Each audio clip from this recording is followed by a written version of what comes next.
First of all, we're going to start with the Pledge of Allegiance.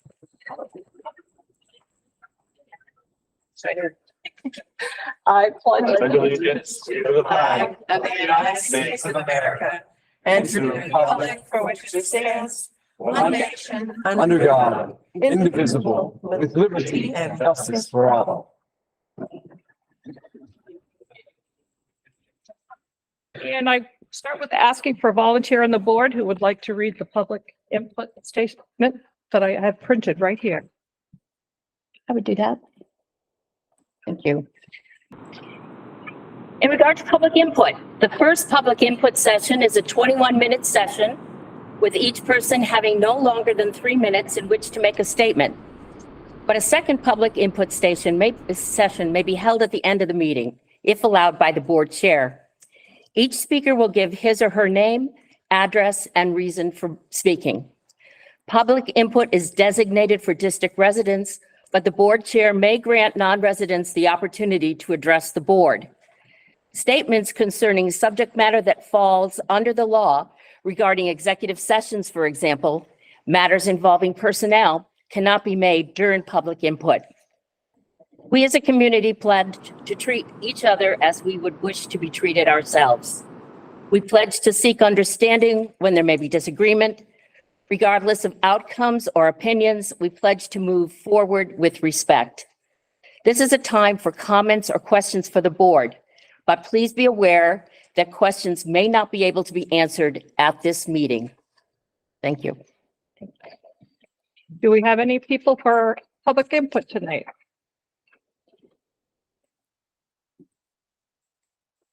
Okay, moving on. Minutes of February 1st. Some corrections were shown to me by Ms. Nisek and Ms. Trevor. Taken care of. Which one was that? Just, there was a period out of place and there was an unfinished sentence, which I took care of. Oh, okay. Or two. Thank you. Anybody else see? Which one are we on?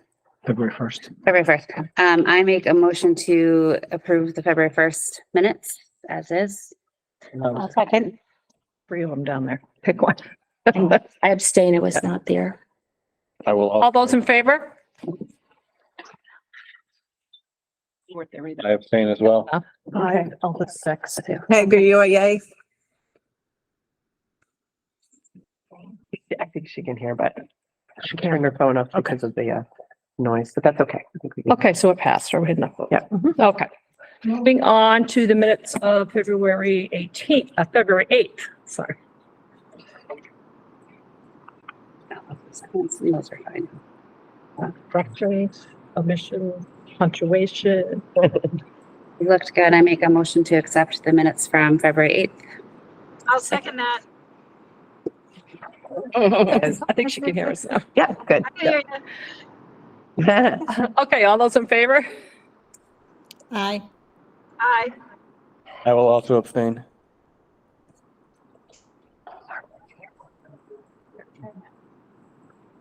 Okay, moving to number 4, our discussion and vote of the involving renovation, whatever that stands for. Right. Yeah. Here we go. So these copies that are coming around, we just received yesterday. They're very similar to what we handed out last meeting from Dawn Mahan. The ones that we handed out the last meeting showed the cover sheet for each school, as well as the project for the school. And this is very similar, except this particular cover page. So on this particular cover page, it does at the top state the 4 projects again that we are looking at: Noble High School, Knowlton School, Hanson School, and North Berwick Elementary. And then Dawn added just a little update that the award for the district, as well as how much of the entire fund that was available, how much that was. So we were the second highest receiver of this grant in the state. And at the bottom of this paper, in the blue section, you can see that it shows, again, the high school, the award, how much the grant will cover, and then how much for 10 years of financing that would be at 0% through the main bond bank. So we've got Noble High School, Hanson, North Berwick, and Knowlton there. So I'll let you take a look at that for a moment. That cover sheet. And again, if I can add to that is if we get a 10%, 10-year, 0%, we would owe 262, a payment of around 262,000 a year for the payment of that. And the first 10 years. year that we would have to pay that back would be In 25? in the 26 budget. Okay. Yes. All right. Alva and Peg, I'm gonna email these documents to you. Just so you have them as well. Okay, Thanks. thanks. Unfortunately, I'm driving, so I won't be able to look at them. We don't want you to be unsafe, so don't look, but Gotcha. So Peg, the packet pretty much just has what we supplied last week with some highlights from Don about what exactly is going to be done. So it's nothing that's new from what he presented to us a couple weeks ago and that we received last week. Awesome. Thank you. Yeah.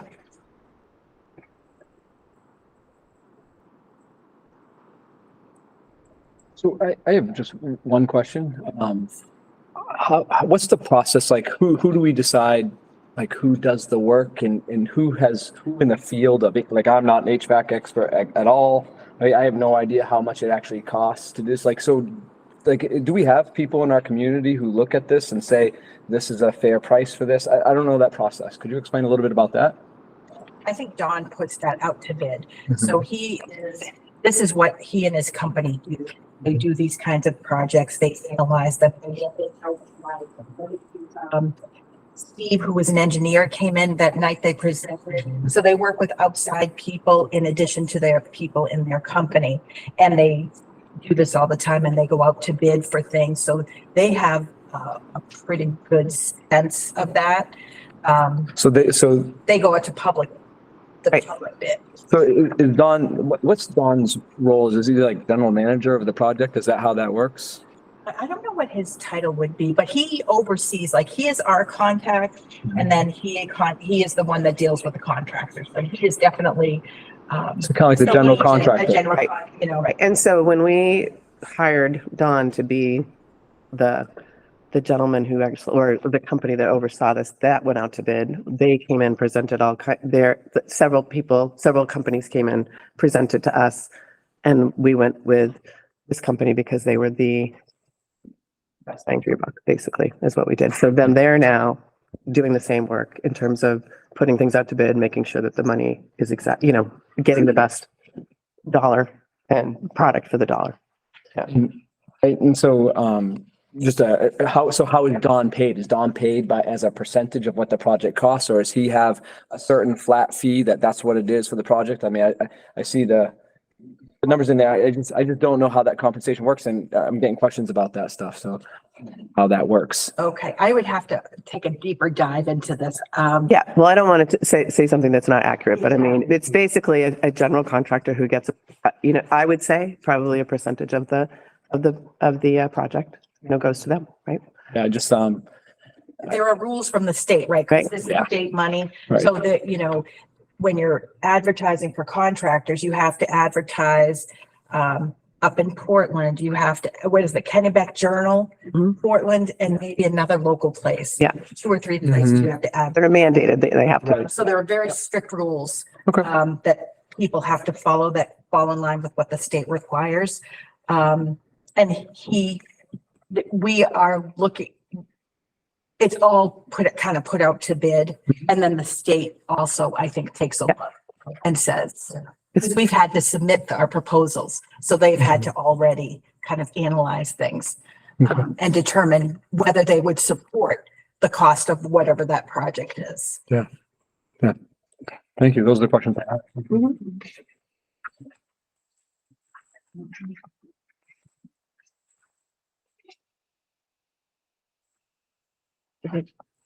Schedule it. sort of, yeah. So the second, so just, I want to, draw your attention to Knowlton School. So Knowlton School's award was $2 million from the state. However, the estimate for the project at Knowlton is 300,000 over that. So in order to do that, we would need to we could do one of two things. We could either finance that portion through the main bond bank as well, which would not come in at 0%. That interest rate would be different than that. Or we could just put it to local funds and bring it in as part of our budget. And again, that would not be due until the project was done and complete. So it would not impact this upcoming fiscal 25 budget. And does that part of this need to be answered tonight also? Okay. Yes. Well, not necessarily, because we could approve as this is. Yeah. And then we can work through the Knowlton piece Really? Okay. at overage. Okay. Okay, but that overage isn't included in any of the numbers that we have right now, right? What was the number? I can't remember. So $349,000 extra. 129,000. I believe it was in the original document that you got last. Yeah, Yeah, I have that here. 350. Have been. yeah, just so that people can go back and look. Would it be a consideration for us to use, like designated reserve funds for something like that? Is that an appropriate use? So we have fund balance, which is undesignated balances. We have no designated fund balance. So it definitely could be something we applied that money to. It could be, again, part of our budget where it's basically like a business facility project that we have in like our CIP listing. Or you could choose to finance it again with interest over, I think he said up to 15 years. But the rest of the project would be over 10. At 0%. Right? So that we do have options. I think within 30 days of the notice, which was January 20, January 31st. 31st. Yes, 2024. Yep. Our requirement is we need to reach out to the main bond bank with our intention. There's nothing we have to sign. And once we indicate our intention, then she helps me go out there. We have to fill out an application, which requires not only financial information from us, financial information from the 3 towns. And they said I haven't seen the new application. They said it has been simplified since the last time we did an SRRF project. And it's not quite as burdensome on the towns. They ask for things like your 10 biggest taxpayers and things like that. They said they simplified it a little bit, so. But I think that what we're looking for tonight is our intention. That's what we're trying. And the second and third page just lay out the process, the district would. Yeah. And then the following pages from that are the schools and the highlights of the projects again.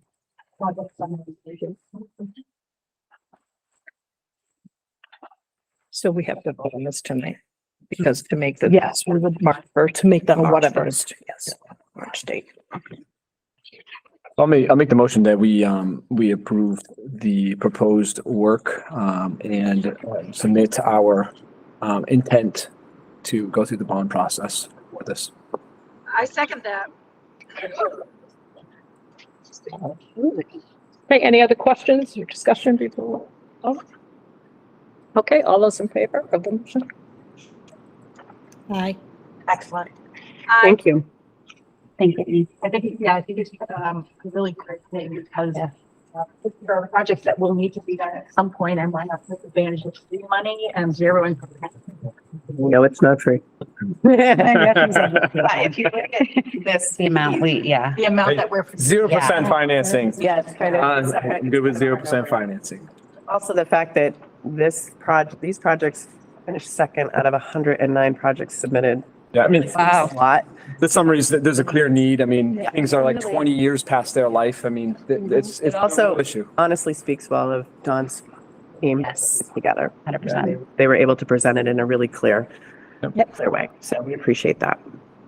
All right. Thank you. Moving on to our financial summary. That goes this way, this goes this way. Thank you.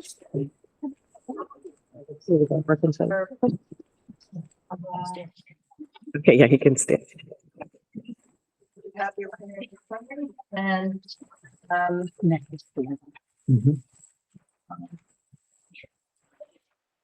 I believe we have 42% remaining of the school year. Revenue is coming in again, when it's the towns and the state with our majority of revenue, that's pretty, you can count on those receipts. Expenses are looking good. I would say the one nugget that I would offer today, we've been talking a lot about electricity, and Sue Audra and I were able to have a conference call yesterday with a local firm that is going to try to save us some money on electricity. Prices have really gone down since we last locked in a contract 2 years ago. And we're looking to fully take that on and hopefully lock in for fiscal 25 even. So we're working on that. What kind of savings do you anticipate, or you no idea? Well, I think our contract is, again, not exactly in front of me, 16 or 17 cents, and that's for the supply. And they are looking at somewhere right now that rates are around 10 cents. Awesome. So we're, again, we're taking a look at what our best bet forward is. So does the proposal include any alternate energy sources like solar? We haven't gotten that far, to be honest, in the conversation. What we basically did is he outlined why he thought they would be able to save us some money. They forwarded us some references for other public school districts that are using them, Westbrook and Biddeford, there's a few. There are a few larger school districts too.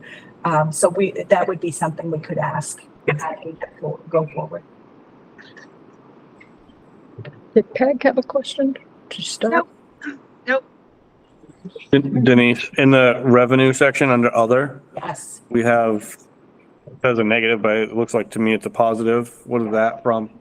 So that is an efficiency main check that we received early for our HVAC bond that they're currently still working on, $379,000. It was, in my ideal world, it would have come in July 1st so that it kind of matched up with our repayment, but it came in early. But 379 from efficiency main. That was unbudgeted.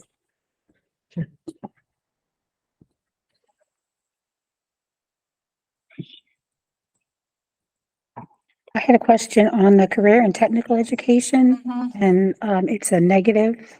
Yeah, so when we budgeted last year, we budgeted with the information we had, and I think there was a slight change between when I got the information and when we finalized. Okay. So that is still that same payment to Sanford Regional Technical Center for It is, open okay. students. Okay, great.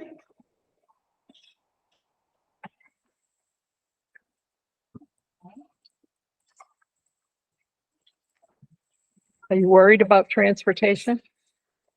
I'm worried about lots of things.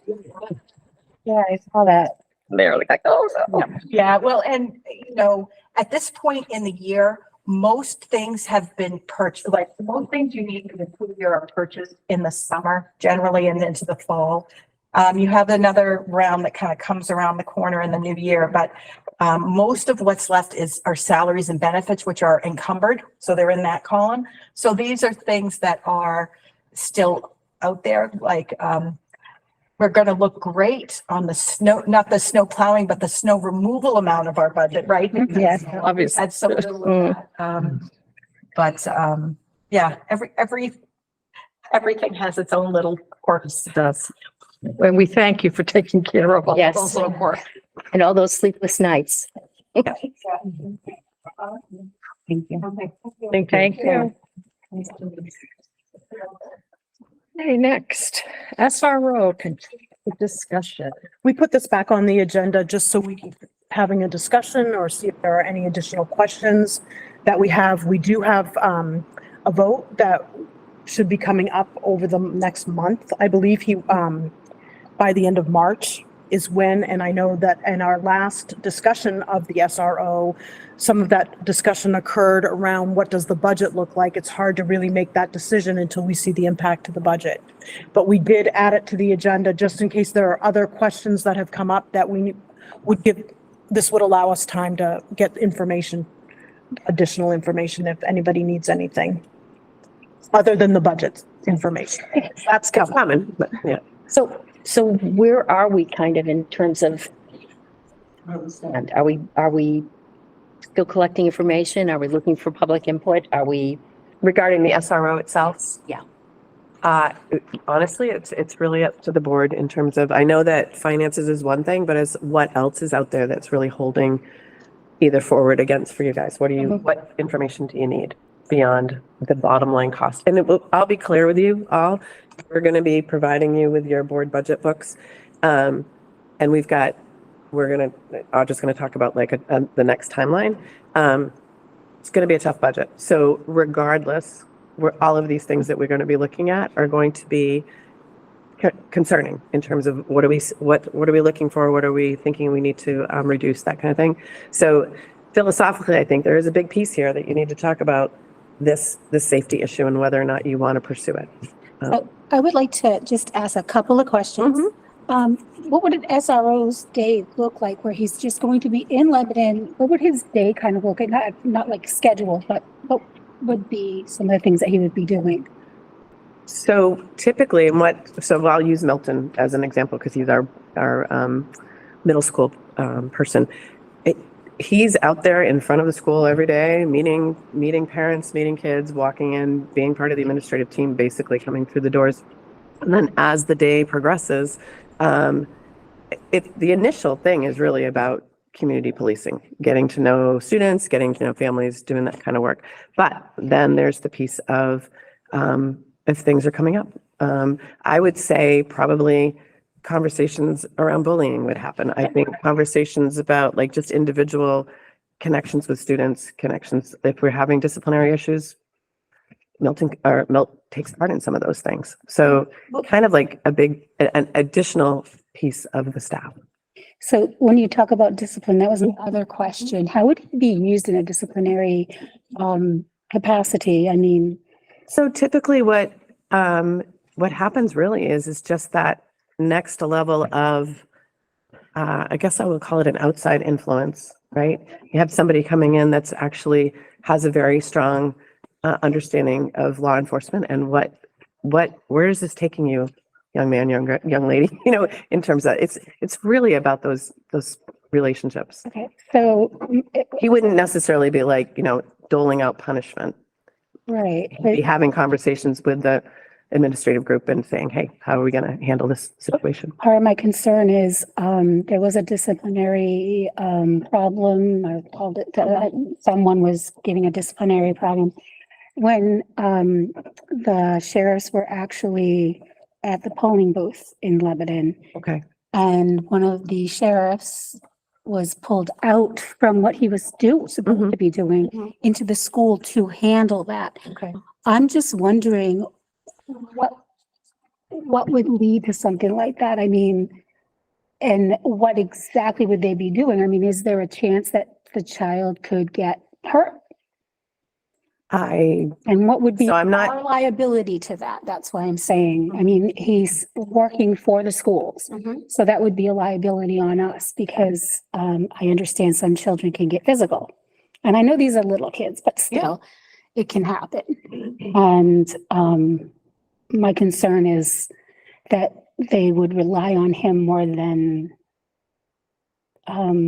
really would be necessary because, again, the teachers know these specific things about the children, and they know them best, and he would have relationships with them, but there are certain circumstances where I would really say he shouldn't be called in for the disciplinary issues. I think you're accurate. I don't think that that's something that people would use lightly. I'm not sure of that specific incident that you're talking about, so I don't really know. I don't know how to. I don't know what it was. I was just told by a community member that the sheriff was pulled out of working for the town. So to that's go something we into can the follow school. up. I can, we can talk to Ms. LaFrance and find out what actually happened so that we have a little better of a handle on that. But I would say that's very atypical, right? It's not something that typically happens. And I think the other piece of this in terms of the particular desire to have an SRO in Lebanon is really also about the safety in general and safety concerns and close proximity for the school and that kind of thing. I think that's really where a lot of this impetus is. Right, because there's a lot of concern around the disciplinary issue where that happened to So happen. I'd love to hear more about that. So Okay. when if you have people that are concerned about it, I'd love to hear about it because it's not something we've ever had any concerns from or spoken to us about. So I'll talk to Mrs. LaFrance and see what she's heard. Okay. And I feel like, and there was a lot of information shared that night, so I could be completely wrong. I feel like when they did the initial presentation, they alluded to SROs having different more training, not just a police officer off the street coming into the school, and now that's their job is to switch to that. But there's other Hold on, levels please. of that. In the school, we have children with special needs. We have children with special things. But as far as And it can be attributed to what their yes, special need may be, or a child who's just yes, having. but someone coming from Right. like the polls to going into Handle is not going to have that same level of training for the school background, I think, from what I understood. And again, it's a lot of information that night. Well, if they've had behavioral, they would be able to do that. That would be what they're trained to do. Right, So even in the school setting, right. he may not have that particular understanding of what the child could be doing something in the hallway, and he may not have that foresight if he's like monitoring a hallway. So, Yeah, those sorry, go ahead. I think they do have some certain level of training, but I also think if a teacher is calling in an officer or a sheriff to help, I'd say that was fortunate they were there, and that's another reason why this is a beneficial thing to have. I have never heard of a police officer injuring a child as a result of an SRO role. Never. I mean, I've seen them in other districts, SROs, how they work. And they are just everywhere in the building. They know the students they get to know the students very well, certain ones, and ones that need guidance and, how you doing today, stuff like that. But they're also there when a student kind of loses it. Yep. And has to be restrained or whatever, because they're trained in restraint, right? And I see it as a very positive thing for the kids, the community. It's another person there that's there to listen to the kids and get to know them so that he knows the family, all that stuff. And, the kids, once they form that bond, they really look up to them and we'll tell them some stuff sometimes that they won't tell other people. So, it's kind of like almost a little bit of a counselor, but, I agree. And the bullying part at that age, if we can get ahead of it there, it can be such a great preventative tool for issues that will occur later on if that goes unaddressed. but I still think that the administration doesn't need to rely on an SRO officer to do the majority of that. No, absolutely. no, no, And I don't think no. anybody's, no. Oh, I truly, I don't think that's That's not what an SRO officer No. is for. no, Definitely not. part of the team though. Right, part of the team, but So I have three questions too. The first one is I know the DARE program is typically delivered by one of these SRO officers. So that seems to be a very good, use of their time. What percentage of their time is dedicated to doing that? You typically in the spring, and Okay, it typically runs multiple months. So it's weekly lessons. okay, Students then need to do some reflection and writing and And then there's like a family event that occurs after they've gone through the program. So there's all those pieces as well. I think it's like a 8-week program. Yes. Is that what it is? It's back you in that 5th grade world that you used to live in? Yeah. Oh, it's long. Okay. Yeah. And I think the other piece that we've utilized our resource officers for in both at the high school and at the middle school, and Officer Fogg has helped us at the Berwick Elementary schools as well, Huzzy and Knowlton, is, there are very specific custody paperwork that we get.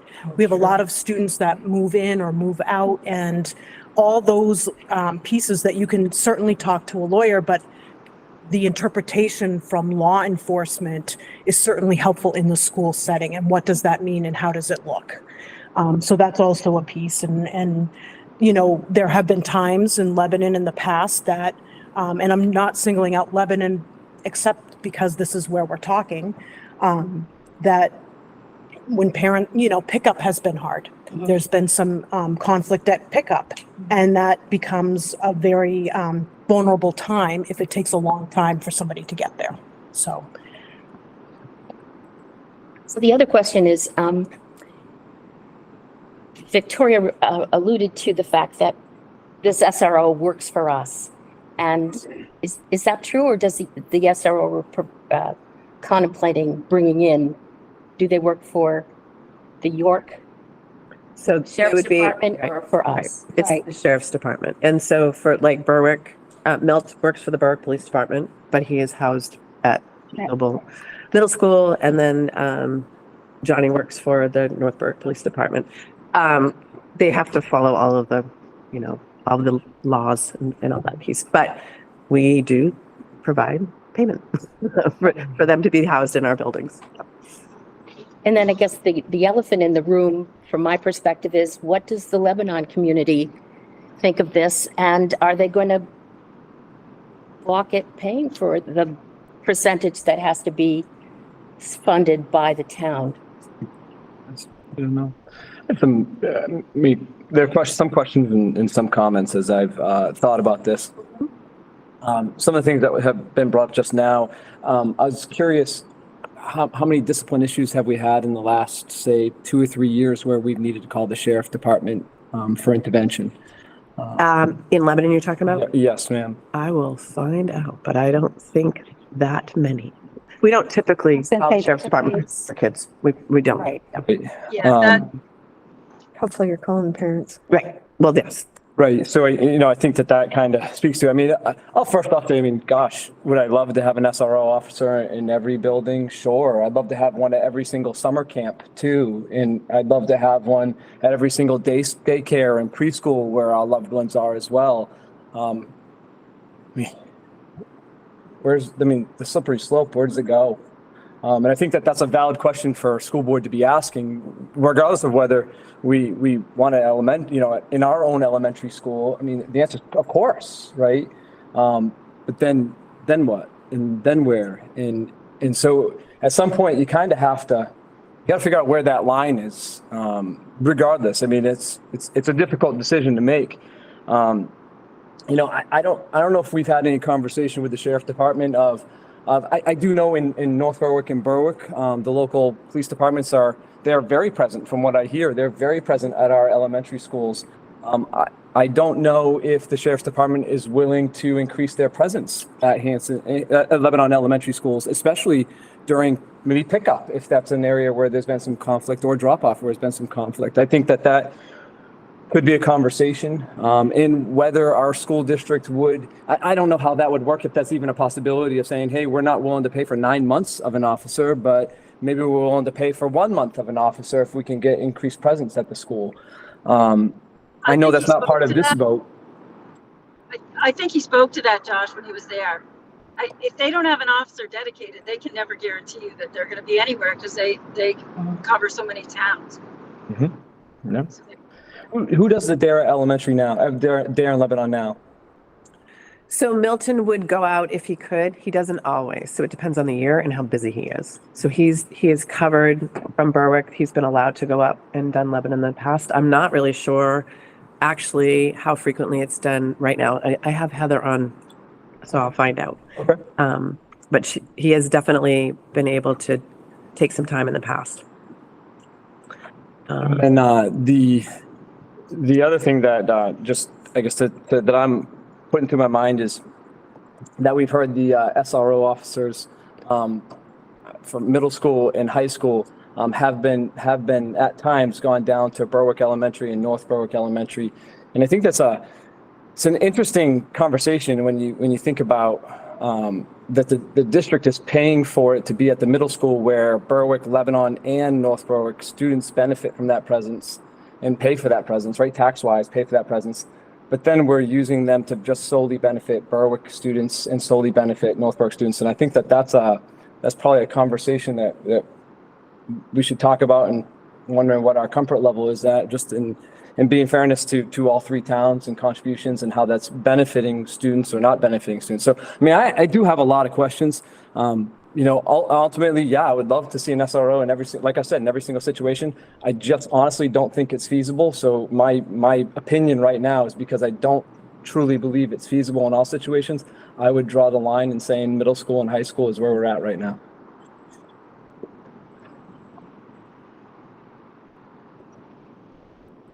Anybody else have any questions, comments?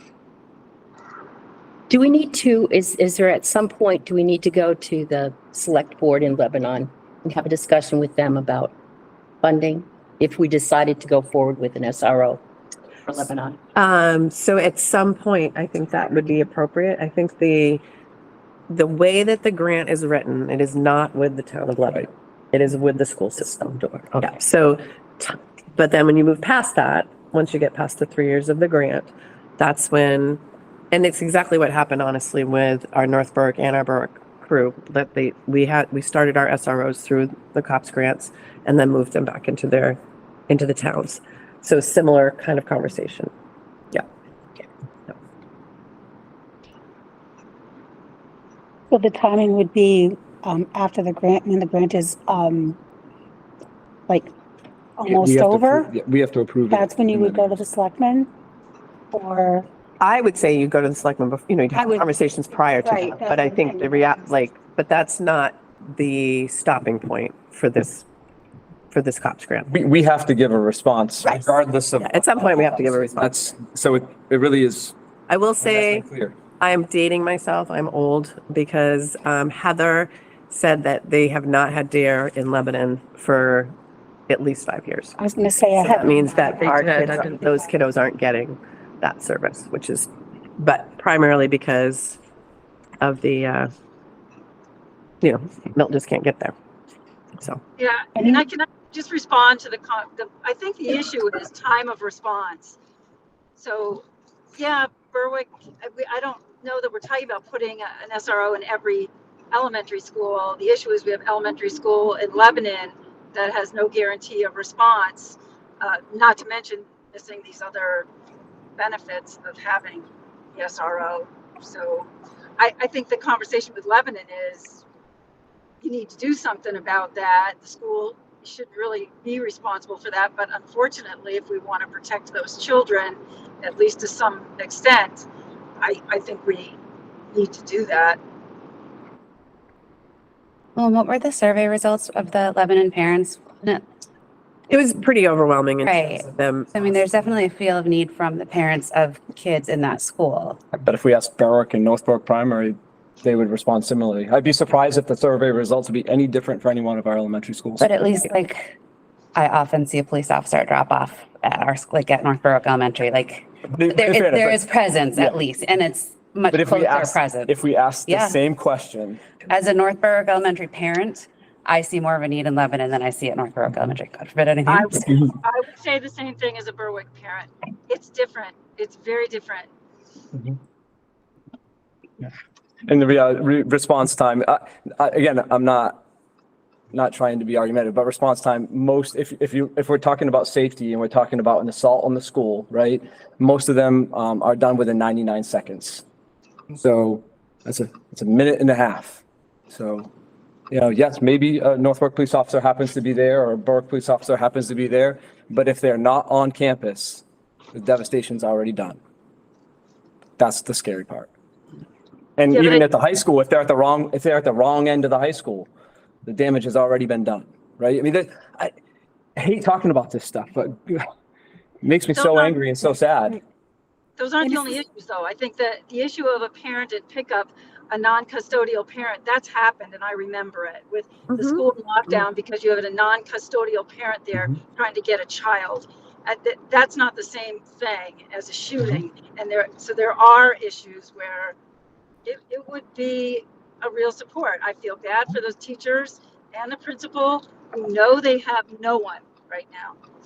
They really have no support. We do have protocols for that though, right? I mean, Of course, yep, but Yeah, Like- protocols, but yeah. Unfortunately, Lebanon is way far away than the other two towns are.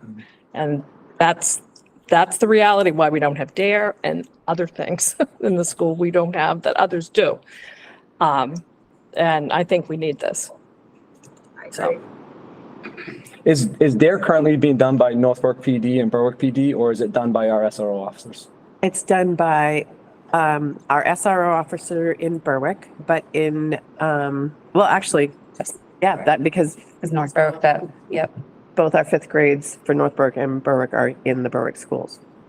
It used to be that Chief Peasley actually did DARE for the North Berwick kiddos, Oh, okay. but because the fifth grade moved over, it's a one.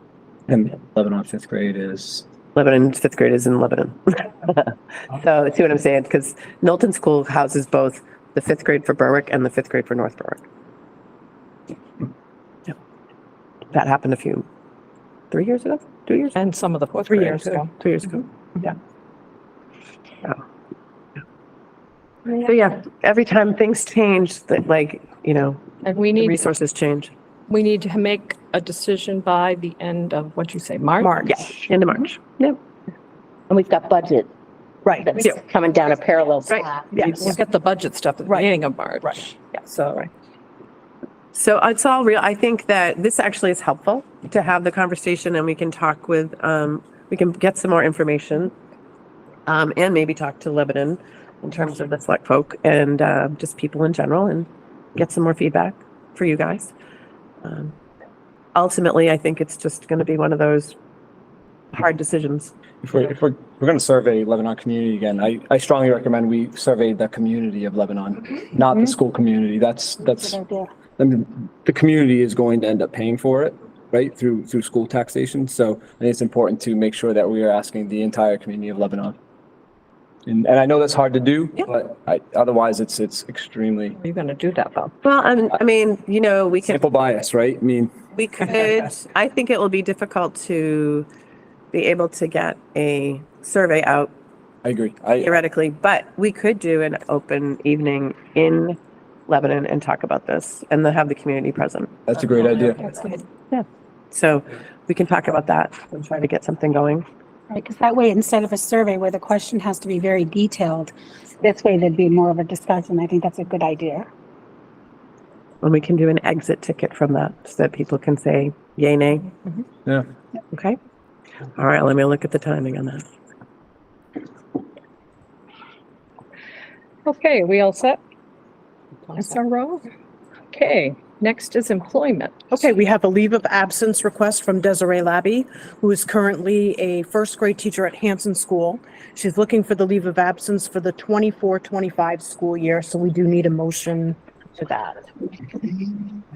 It'd be for the whole year, you're saying? It is the whole year, yes.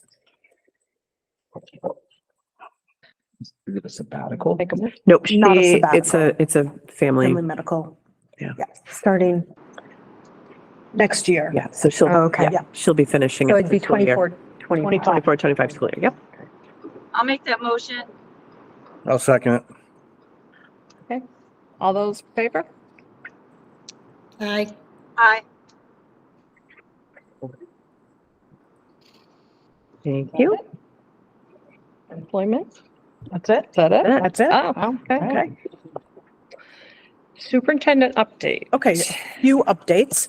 The first is that Amanda McIntyre, who is our elementary literacy math coach, created a podcast, and that's on our district website, but it's also going to be added into the newsletters. So it's called Monthly Math Minute, which was a little longer than a minute, but did a fabulous job with that. So I'm just calling attention to it. It's really well done. The other thing is that it is Love the Bus Month. So Berwick Community Media highlighted two of our drivers, Janet and Joelle. And it's so well done. And again, it's on our district webpage as well. So if you get a chance to look at both of those, like I said, Love the Bus Month. It's Love the Bus Month, yes. It is. Yeah, they're awesome. It is. Yeah. That's great. Kindergarten registration is coming up late April and May. I know Estacio, you've been working with the building-based secretaries on that piece. It's always a busy time, and always a fun time because you're looking ahead to the following year, but you still have your year ahead, coming to a close. So it's always an exciting period of time. Let's see what else. There was a question from a board member about the vaping, the prevalence of vaping at the middle school. So just a couple of things. We've spoken with Mike, the principal, a few times about this, and so it's similar to what everybody is seeing around us. There has been increases at the high school, at the middle school with vaping.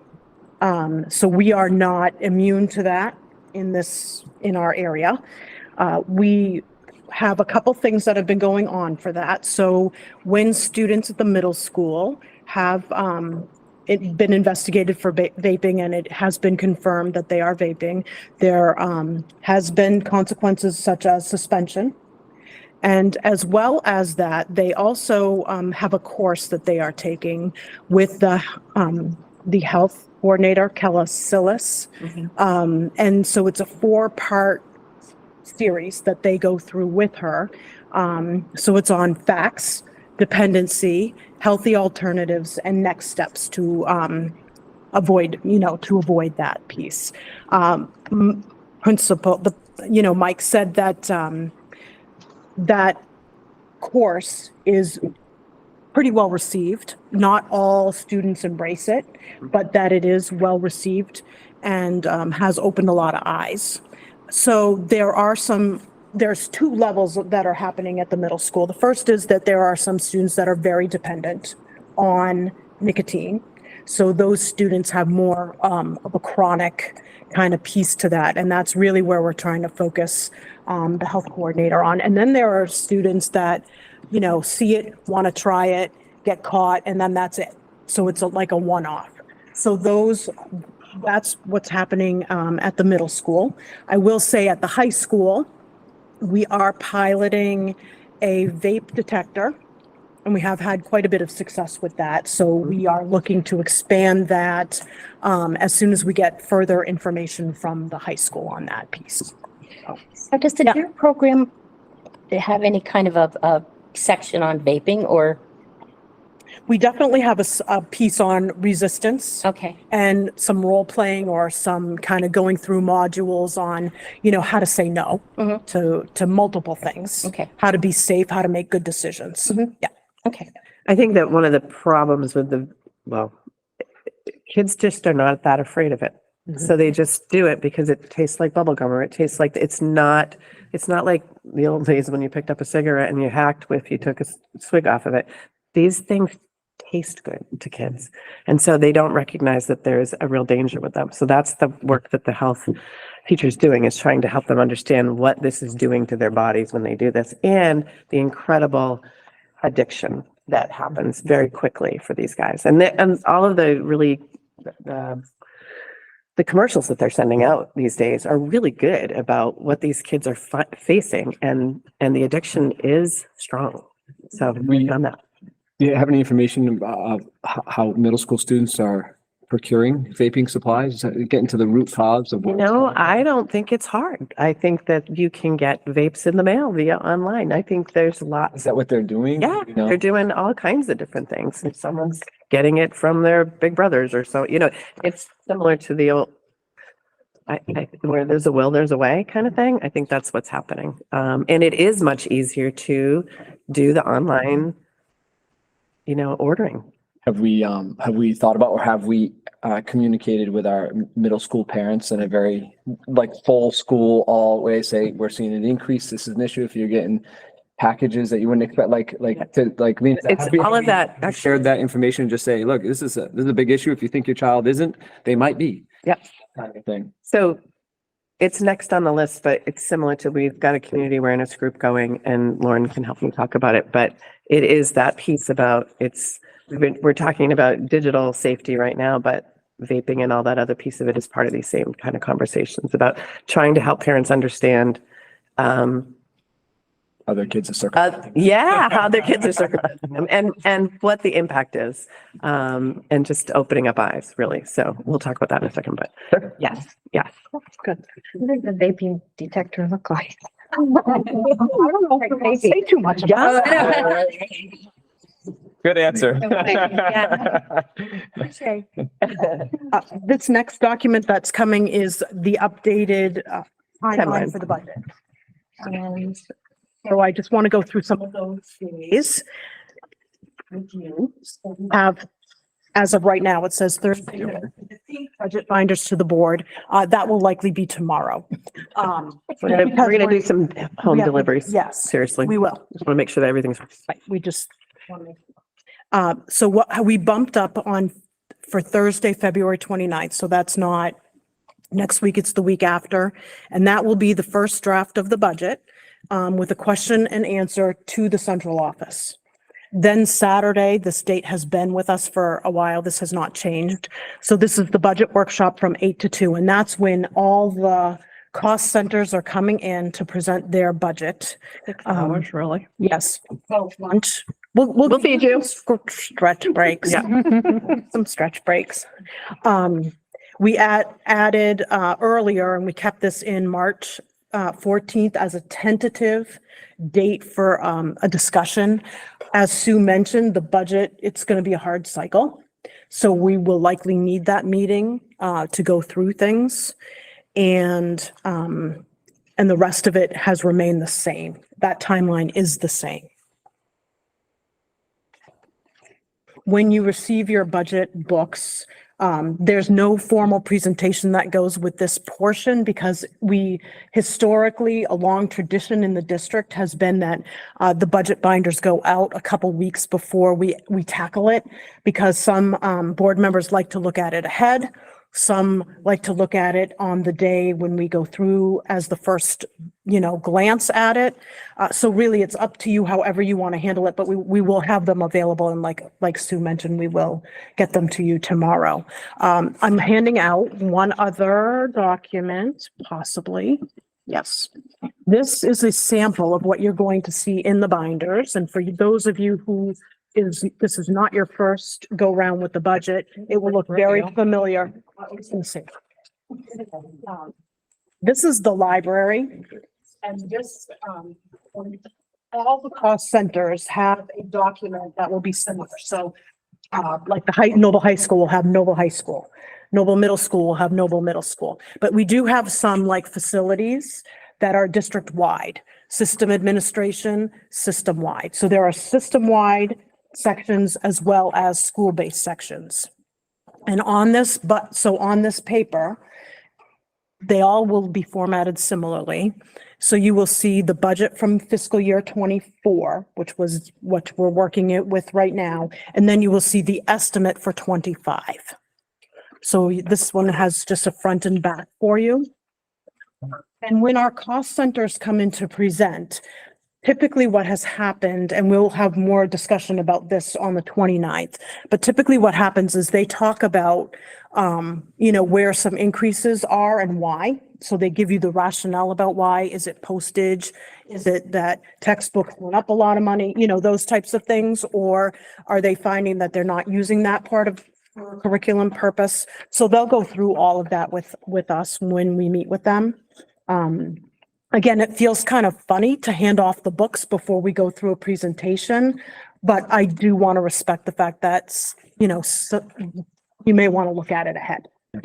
It may not fully make all that, all sense to you. So I just want you to know that. And I also want you to know, this is your warning, that when it comes out, is high.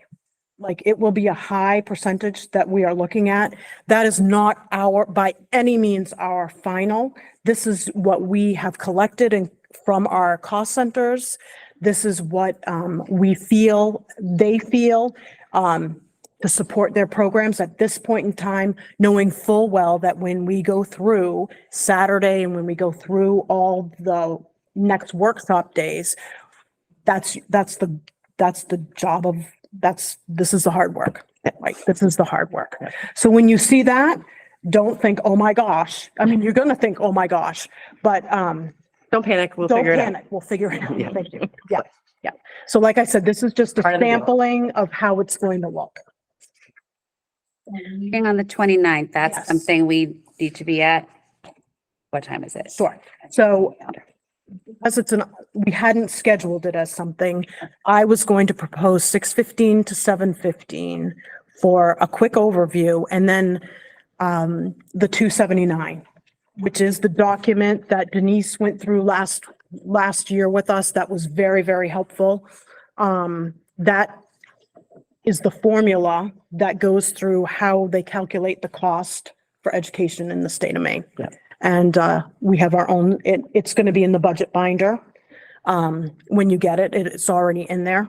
So we will go through that in detail. But I think that's a lot of information, and we'll go through the revenue page at that point in time, because that page was also, we had a lot of questions about that page last year when Denise went through that with us. So the ED 279, the revenue sheet, and then I will just do a very, an overview on, the challenges and where we are and where we need to go. 6 o'clock, 6:15. 6:15 to 7:15, if that works.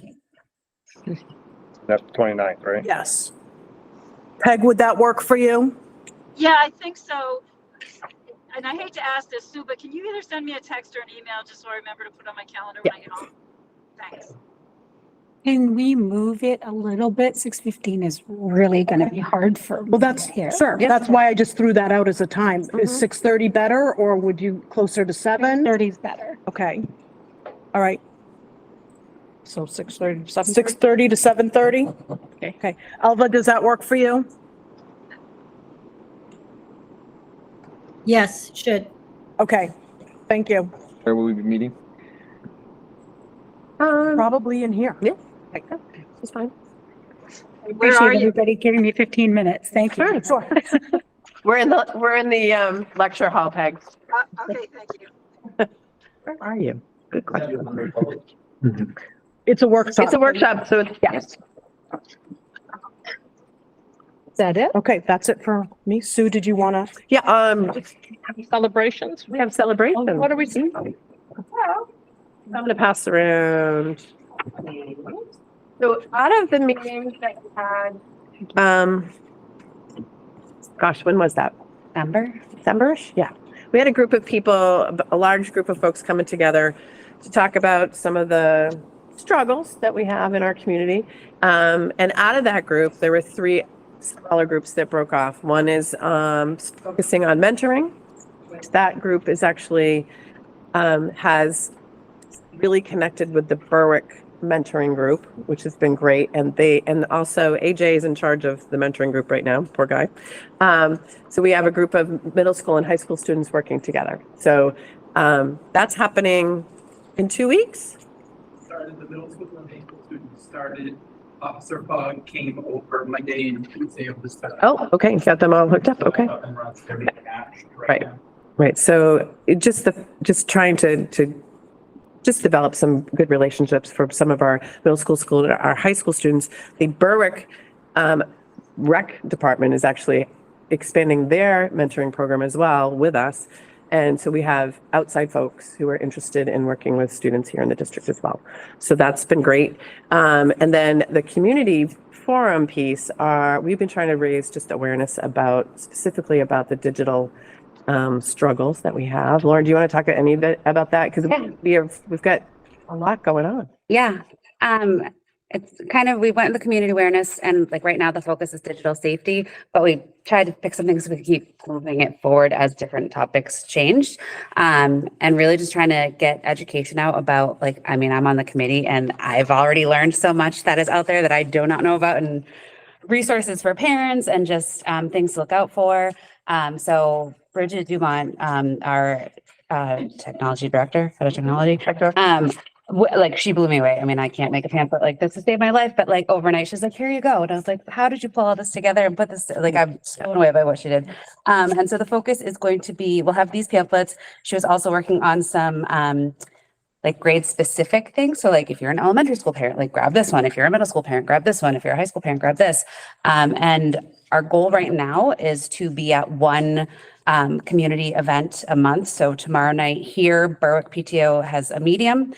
So Saki and I are going to be manning the table tomorrow and just kind of being there for conversations and to bring awareness and try to get out the community. And then like tomorrow will be our first one. So really just get the feedback of like, did our table even attract you? Like, did you learn anything from this kind of, you know, like this is a brand new like pilot thing. So help us out and help us make it better and valuable for parents. So, right, and we've got, so that's the first event, and then there's farmers markets in Berwick, so we're gonna try to man a table there.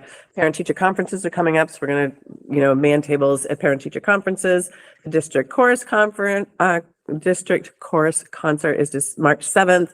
April 2nd is the district band. So we're gonna try to have presence at all of the places where we have a lot of parents, and so that we can get more information out to people. And again, we're gonna start with this piece with digital, but vaping is a thing, you know, so we're gonna try to just expand the topics that we're talking about with families. I think That's a big plus. it's great. I would follow him up. It's just a- Extra hands to staff table. Come on down. Thank you. Parent-teacher conferences, or would there be any teachers who'd be interested in actually handing this to parents as they're talking? Might that be an option for them? Yeah, I'm sure, like, I think. Not forcing them, but find an We're option. gonna get it out to, like, we're gonna, Even QR codes in hallways, like last time there was Yeah. a survey about something, but just standing there waiting to get into the classroom, I was like, oh, what's this? Mind if I'll take the survey while I'm standing here? Yeah. There's QR codes to a lot of this stuff that they might not look at that night because there's just so much. You're trying to get to your right place in the right time and all the things. and we'll incorporate these into the, like the newsletters that go home and all of that stuff. So yeah, so we're just trying to raise awareness as best we can, help parents out. Yeah, good stuff. All right. Is that it for that celebration? Do you think that is? That's my celebration. Okay, do we have any more public input at this point?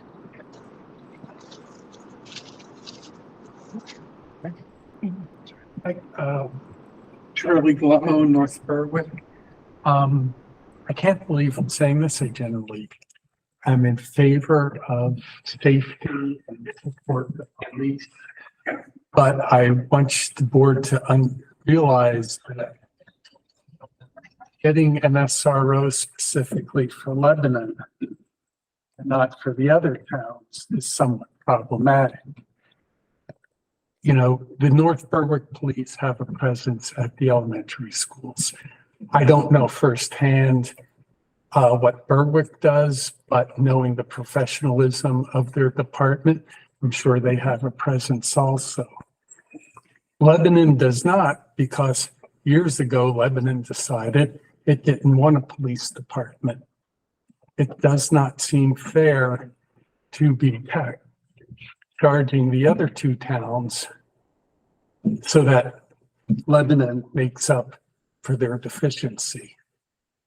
You know, if the board does decide to put an SRO in Lebanon, I hope that it will also appropriate money to compensate Berwick and North Berwick for the presence our police have at the elementary schools. Thank you. Thank you, Charlie. Okay.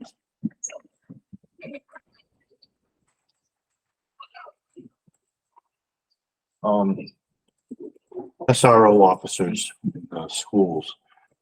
Are you willing to let them carry a long gun? Because any of you target practice in here? Can you imagine going up against somebody with an AR with a pistol? You're at a wicked disadvantage. If you want to prevent, a mass casualty, you gotta be thinking about that. The other thing, to think about too, vaping issue. You guys aren't gonna take care of that. Our police officers aren't gonna take care of that. Our legislators can. And we need to talk to our legislators. Thank you.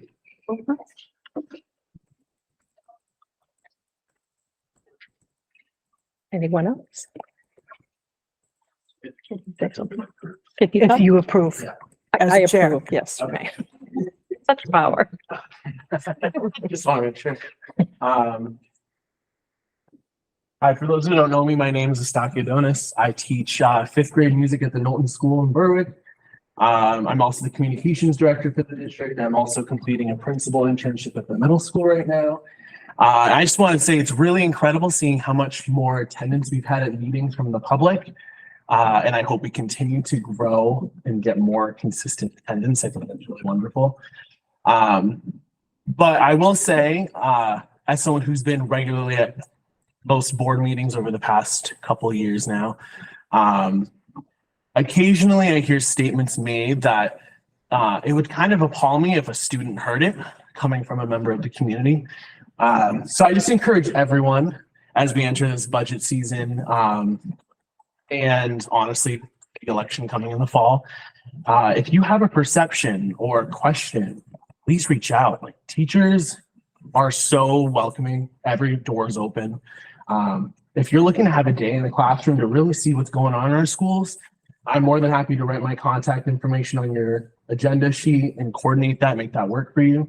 Because I promise you, if you come and see all of these in our schools, I think you'll think very differently of some aspects of our district. Even with our celebration, like, there's so much in one day I could describe that's happening across our classrooms. So I really want to create that opportunity for the public and for the board. If anyone is interested in having a day where they get to see what's really happening in our schools, please don't hesitate to reach. Thank you. Yeah, thank you, Thank you. Stasio. Anyone else?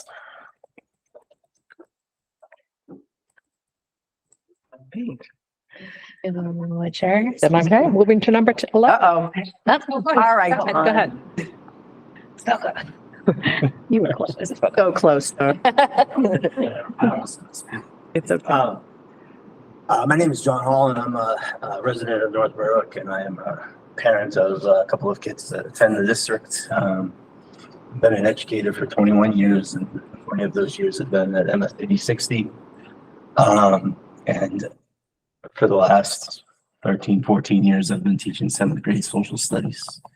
And I really, I've been feeling a lot lately like education is under attack. Curriculum is under attack, and school boards are under attack.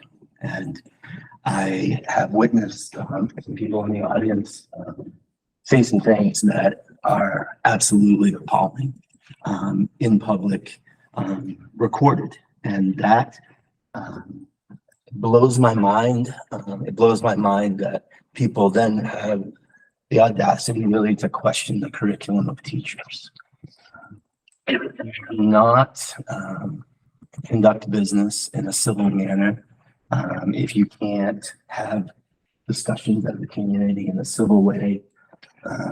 If we can't talk about things, citizens carrying guns around, teachers don't feel safe, and it's not, that the feeling of safety is more about the people carrying guns around.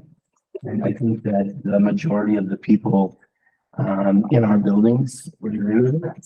And I wanted to speak for what I would call a silent minority of our, silent majority of our 3 towns, which I think are law-abiding people who believe in the legal system, in the court system, that believe in our nation as a republic, that are patriots, that are people who take service, whether it's military or as a public official. Those are things that we need to be teaching into.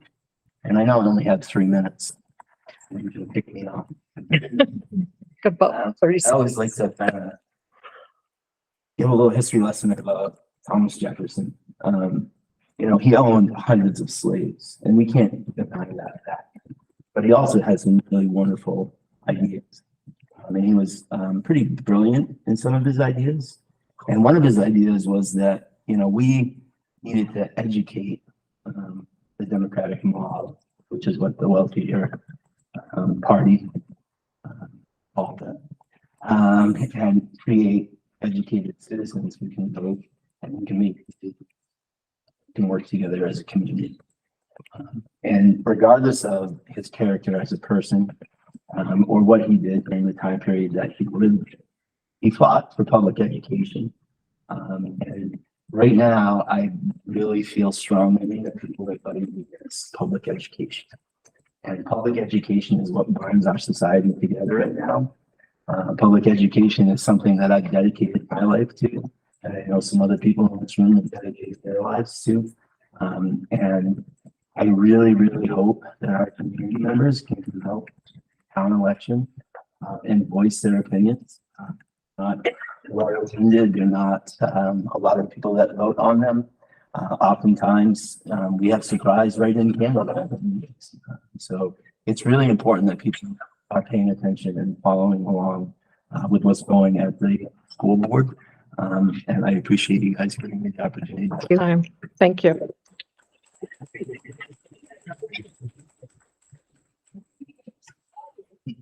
Anybody else?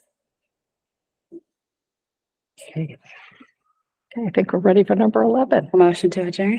Ms. Janicek. Do we have a Second. second? Heather? All in favor? Aye. Aye. Thank you, everybody. Thank you. Thank you. Okay.